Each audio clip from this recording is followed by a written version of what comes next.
বাংলাদেশকে তারা অশান্ত করতে চাইছে।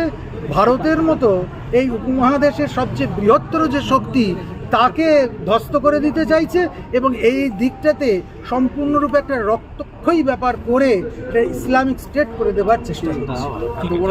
রেকর্ডের জন্য আপনার নাম এবং ডেজিগনেশন যদি পরবর্তীকালে আমরা আরো বৃহত্তর আন্দোলনের পথে যাব, যেখানে সাধুরা এইভাবে অত্যাচারিত হচ্ছে, যেখানে সাধারণ মানুষ অত্যাচারিত হচ্ছে, আমার মা বোনেরা রক্তাক্ত হচ্ছে, তাদের ইজ্জত নিয়ে নিচ্ছে, সেখানে আমরা সাধু বলে চুরি পরে বসে থাকবো না। বঙ্গীয় হিন্দু জাগরণের আজকের যে আন্দোলন, আগামীতে আপনাদের যারা আরও অন্যান্য যে সংগঠন রয়েছে হিন্দুত্ববাদী সংগঠন, তাদের একত্রিত করে কোনো আন্দোলনের দিকে আপনারা যেতে চাইছেন? যদি আজকের এই আন্দোলনে কোনো ফল না হয়, যদি তারা সজাগ না হয়, তাহলে এর থেকেও আরও তীব্রতর আন্দোলন কলকাতা দেখবে। শুধু কলকাতা নয়,